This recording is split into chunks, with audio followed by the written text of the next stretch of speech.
తర్వాత నా దగ్గర ఉన్న డబ్బులు కొంత ఇంకా బ్యాంక్ లోన్ తీసుకొని దాదాపు ఇప్పుడు నా దగ్గర 5 మిషన్లు ఉన్నాయి.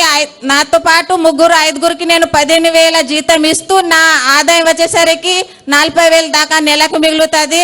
నేను ఇలా 10 మందికి 13 కాకుండా నా జిల్లా లెవెల్లో కానీ నా మండల్ లెవెల్లో కానీ ఇంకా 100 మందికి ఒక కంపెనీని మీరు సహకరిస్తే కంపెనీని ఏర్పాటు చేసుకోవాలని అనుకుంటున్నా. నేను ఇద్దరికి జీవనోపాధి కల్పించడం వల్ల నాకు వివోగా మెంబర్ చేసిండు, మండల సమైక్యాలో అధ్యక్షురాలుగా, జిల్లా సమైక్య ఇంకా నేను కోశాధికారిగా ఉన్నాను సార్. అందుకే తల్లి నువ్వు చేస్తున్న పని ఇప్పుడు ఏదైతుందో మన హాస్టల్లో ఉండే పిల్లలు స్కూల్ పిల్లలకు బట్టలు ఇస్తారు కదా, ఈసారి పెద్ద పెద్ద కంపెనీలకు ఇవ్వకుండా ఈ ఎస్హెచ్జి గ్రూపులు ఈ ఆడబిడ్డలకే రాష్ట్రమంతా ఇవ్వాలని ప్రభుత్వం నిర్ణయం తీసుకుంది. ఇంకా ఈ మహాలక్ష్మి పథకం ద్వారా ఇంకా 5,000 ఎక్స్ట్రాగా ఆదాయం మిగులుతుంది సార్. రాను ఖర్చుల ద్వారా బస్సు ఫ్రీ బస్సు ఎక్కుతున్నారా? బస్సు ఎక్కుతున్నారా అమ్మా? అందరు బస్సులో ఎవరైనా టికెట్ అడుగుతురా? ఏం లేదు కదా. సంతకు వచ్చినా, ఆదిలాబాద్కి పోయినా, ఇంద్రవెల్లికి పోయినా, ఏడుకోయినా ఫ్రీ బస్సులో పోతురు కదా. కేస్లాపూర్ దేవుని దర్శించుకున్న ఫ్రీగా వస్తురు కదా, అందరు వాడుతురు కదా.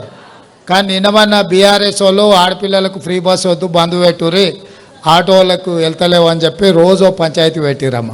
ఏమన్నా కలిస్తే అడుగుని ఆడబిడ్డలకు ఫ్రీ బస్సు ఇస్తే వాళ్ళకి ఎందుకంత కడుపు నొప్పి లేస్తుందో, ఎందుకంత కష్టం వచ్చిందో చెప్పుర్రి. ఆడబిడ్డలను ఆత్మగౌరవంతో బతకాలనేదే మన అందరి ఆలోచన. ఇవాళ బట్టి సారు మీకు ఉత్తి చేతులతో రాలే, 60 కోట్ల రూపాయలు బ్యాంకు లింకేజ్ చేయడానికి వచ్చిండు. ఇప్పుడు చెక్ ఇస్తాడు సార్ 60 కోట్లది మీకు. మీకోసమే ఈ ప్రభుత్వం ఉంది. సోనియమ్మ ప్రభుత్వం ఇది, ఇందిరమ్మ రాజ్యంలో ఆడబిడ్డలనే. అందుకే ఇవాళ మొట్టమొదటి ప్రభుత్వ కార్యక్రమం ఆడబిడ్డల దగ్గరకు వచ్చినాం. మొన్న 7,000 మంది ఆడబిడ్డలకు ఉద్యోగాలు ఇచ్చినాం, స్టాఫ్ నర్సు ఉద్యోగాలు. ఎందుకంటే ఏ కుటుంబంలో అయినా ఆడబిడ్డ బాగున్నప్పుడే ఇల్లు బాగుంటుంది. ఇల్లు చూడు ఇల్లాలని చూడు అన్నారు, అవునా?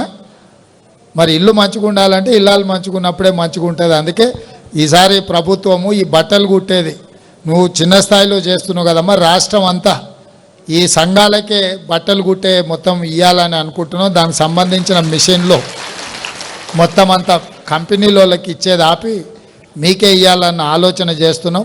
తప్పకుండా బట్టలు కుట్టేది కూడా సంఘాలకే అప్పచెప్తాం. అన్ని హాస్టళ్ళలో ఆడపిల్లలు కానీ మగపిల్లలు కానీ బట్టలు కుట్టేది మీకే ఇవ్వాలని ఆలోచన చేస్తున్నాం. దాని మీద ప్రభుత్వం నిర్ణయం తీసుకుంటుంది.